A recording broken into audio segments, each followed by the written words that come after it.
Maybe you've said this before. I am really good at what I do. I'm just not a salesperson. And every time you have a conversation with someone that might hire you, that negative thought is sitting right in your head. Today, I want to talk about a skill that is very important to being good in sales, and that is the discovery call. This is something that you can learn, which is how to be good at discovery calls, and that's going to help you generate more revenue for your business. Discovery skills and really most sales skills are learnable traits. It's not about your personality. I am an introvert, tried and true, right? And so it doesn't matter what your personality is. You don't have to be loud. You don't have to be social, even. You just have to have certain skills that help you understand what the other person you're talking to needs and to be able to understand if you and your business can help them.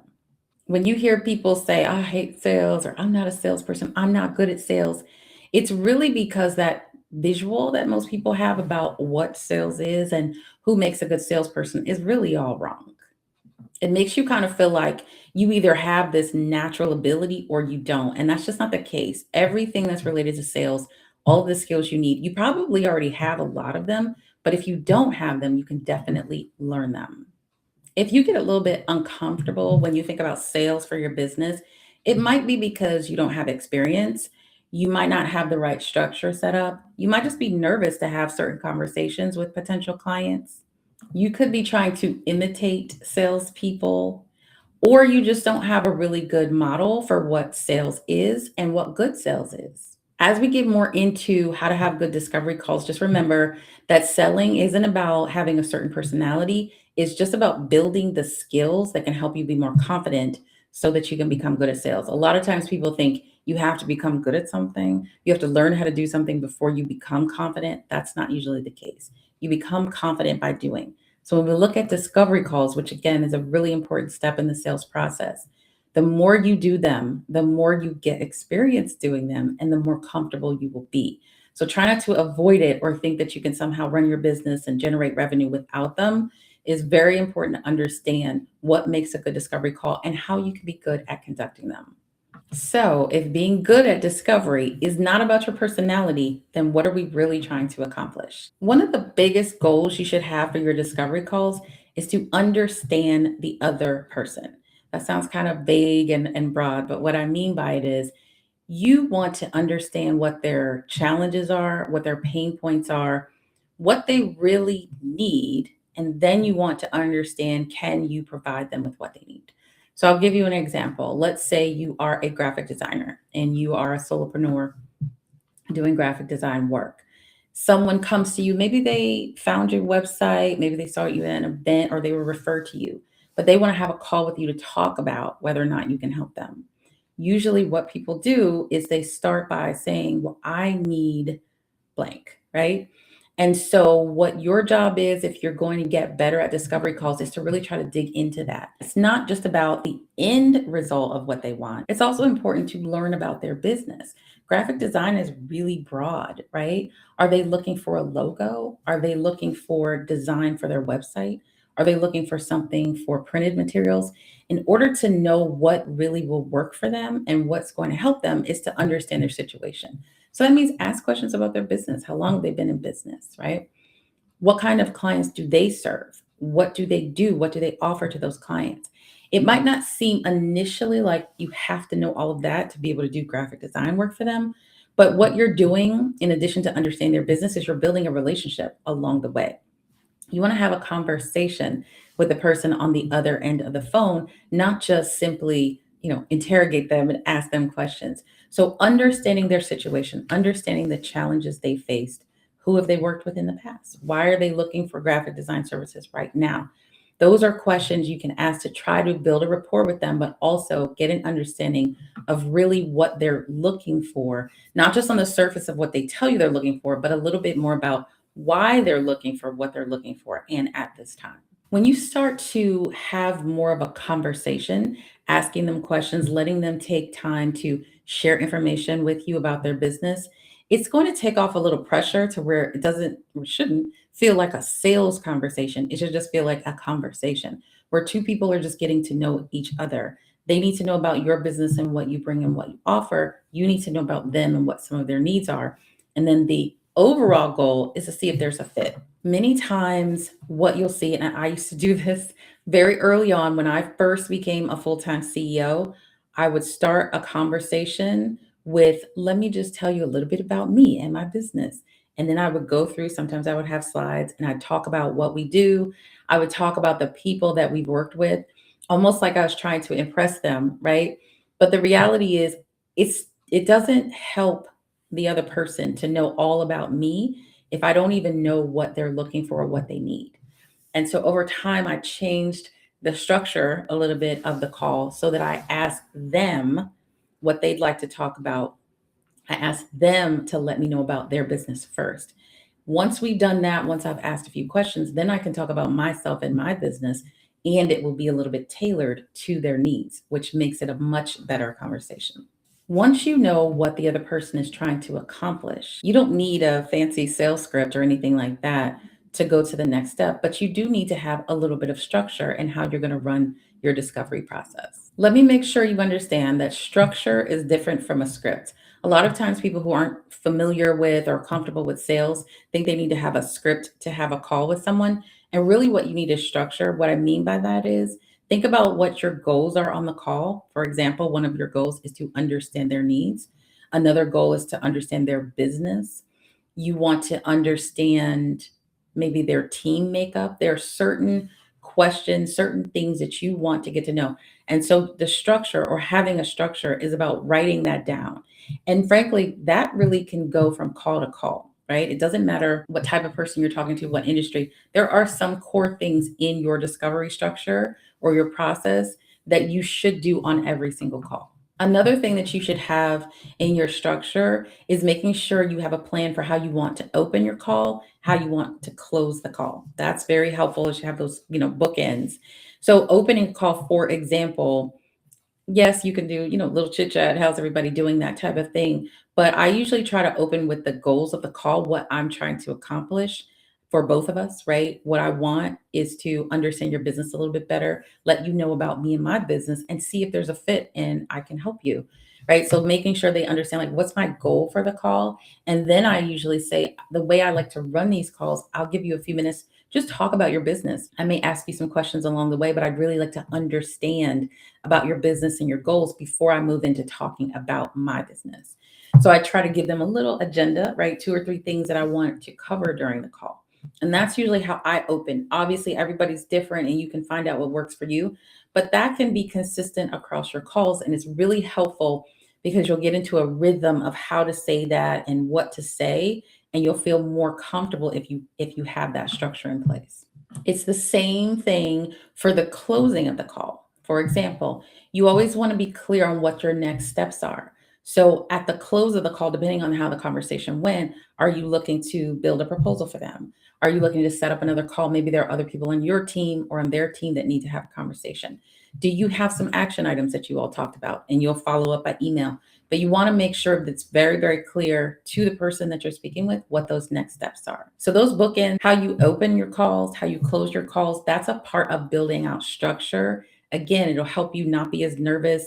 It'll help you start to feel more comfortable in having these discovery calls. Now, one of the biggest things I want you to understand, a discovery call sounds like a one time event, but the discovery process is really much broader than that. And it starts well before the call you have, and it goes after the call. So, discovery happens before, during, and after a discovery call. That is very important to keep in mind. Before your discovery call, you want to do as much research as possible about the company, about the person that you're talking to. That could be going to LinkedIn, that could be going to their website. When they schedule the call, you obviously know a little bit about them, right? They might have said, I need this, or I'm looking to talk with you about this, or I was referred from this person. So you know a little bit, but make sure you do your homework and your research. The last thing you want to do is just pepper them with questions of things that you could actually find out online. So show professionalism by being prepared for the call. So do your research. If you do a little bit of research, then you might actually uncover what you believe their needs might be. For example, if it's marketing related, you can look at their website, look at their social, and see maybe where some gaps are. If it's product related, If whatever it might be, if you do your research, you may have some inclination of what they want to talk about. And so you can prepare some talking points based on your research. You don't have to cover those just in case the conversation doesn't go that way, but you never know. It might. So always prepare and do research before the call. During the call, you need to listen, which sounds pretty obvious, but you would be surprised, or maybe you wouldn't, at how many people are not actively listening in a conversation. This takes a lot of self reflection. You've got to like try to listen to your own calls or listen to yourself so that you can see when someone else is talking. Are you writing notes? Are you thinking about what you're going to say next? Are you interrupting them so that you can interject something? You've got to really practice active listening. That is probably one of the most important skills you can have in general in business, but definitely in sales. If you are asking someone a question, give them time, give them space to answer it fully before you interject your opinion or your perspective, or before you go on to the next question. So, listening is important, but active listening is critical to being good at sales. Asking questions is another really great skill. And it's not asking questions like you've got a list of 10 questions and then you're just, interrogating them, but it's listening so that you could ask the next appropriate question. You could spend 20 minutes on a call with someone based off of one initial question that you ask them. If you understand what it means to probe, ask probing questions. If you ask a question and the other person answers it, don't then move on to the next question, right? There might be a follow up that you can ask. Well, tell me more about that. Or give me an example of that. What exactly do you mean when you say that, right? You want to make sure that you are keeping the conversation going, but also that you're really understanding what they do and what some of those challenges are. And sometimes it takes more than one question to get really at the true answer. People who don't know you that well might not be very willing to share all of their information. So, again, it's about building a relationship along the way so that they'll feel comfortable sharing with you. The best proposal, the best contract you can put together will be when you have enough information to really understand someone's needs. So, asking questions, but not just a list of questions, asking probing questions and continuing to professionally dig into it until you really feel like you're coming up with what the answer is and what their challenges are. Another tip that I would share with you that's been really, really helpful on most calls when it comes to business, but definitely on discovery calls, interpret what you're hearing, right? So kind of share back what you heard. And so that showcases that you're actively listening, but it also gives the other person an opportunity to say, oh, you know what? I forgot to mention this, right? When they hear back what you heard from them, they might add some more to it. So I've always found that kind of restating what they've shared with you has been helpful, not after every single question, but just at different points during the conversation. The other reason why this is so important, I've had a lot of I remember I worked on an engagement. This was several years ago, and I was helping an entrepreneur, a solopreneur, come up with a business strategy, right? So it was like a strategic plan for her business. But this is a small business. She was a solopreneur. So strategic plan sounds kind of heavy, but the idea was she was very, very good at what she did, but she didn't have her goals laid out. She didn't really understand how she was going to grow her business beyond just herself. She had certain things in her head, but it wasn't written down. So she was referred to me by someone else that I had worked with previously. So on the discovery call, she actually already knew a little bit about me, but I didn't know that much about her. And I remember very vividly, this was over 5 years ago, but I remember really, really well that I allowed her to talk and talk and talk about her business. I didn't interrupt her. I just let her talk. And I was thinking and taking note, writing notes down. After she finished talking about her business and talking about some of the things she was struggling with, I kind of regurgitated back to her, here's what I heard. But for some reason, I was able to categorize things or say things in a way that felt different to her, even though to me, I was just repeating what she told me. So sometimes people have all of this stuff in their head. And when you say it back to them, it actually sounds clearer than the way they think about it.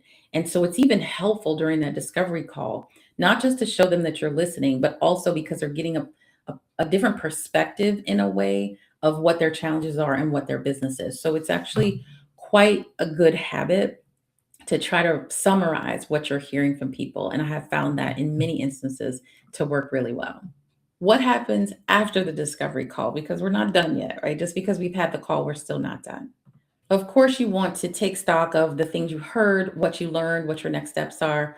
You always want to send a recap if you can, quick email recap, just letting them know here are next steps or here are the action items. If you've got another meeting to schedule, go ahead and do that, those type of things. But there might be other research that you do. Maybe they mentioned something that you weren't familiar with about their business, and then you can go research that. But just make sure that you don't assume that because the call is finished, that your discovery is finished. Discovery is a process within the sales process, not just a call. If you've been telling yourself that you are just not good at sales, I hope that some of the information I've shared in this episode about the discovery process can maybe help you be a little bit more positive. Nothing that I've shared has to do with personality. Nothing that I've shared is something that you can't learn how to do. Sometimes it's really just about slowing down and thinking about what are the skills, what are the characteristics that I need to have in order to be good at a certain thing. We all need to be good at sales if we run a business. You want to grow your business, hopefully, to more than just you or more than just having one or two clients. But in order to do that, you have to get yourself out there. You've got to talk to people. And you also have to understand how to determine if what you can offer would be a good fit for somebody who has a problem or a challenge. And this discovery process is the best place to do that. It gives you an opportunity to not just learn about someone else, but also to start to build a relationship. I always want to repeat this: people do business with people they know, like, and trust. Your discovery call and the whole process of discovery is going to help build that trust, build that likability, right? So that you can gain more clients, so that you can turn your conversations into paying customers and generate revenue for your business. You can get better at everything we talked about in this episode. All you need is practice and then a good understanding of what makes a good call. As you do more discovery calls, you'll find things that work well for you, things that don't work well, and you will iterate and continue to get better and better. And these calls will become much more comfortable for you and you will be more confident to have them. But it does take practice. The more you do, the better you will be and the more confident you will be. If you'd like a clear picture of where you stand with selling, you might want to check out my free sales confidence assessment. One of the things that I think will surprise people, a lot of the skills that are required to be good in sales, you probably already have. You just don't know it because you're not thinking about those skills in terms of sales. So, again, try to remember that being good at sales is not about your personality, it's about certain skills. And so, I've created my 6 foundations of sales confidence, and this assessment is the way that you can see where you're already strong and where some areas are that you can improve on. The link for that is in the description.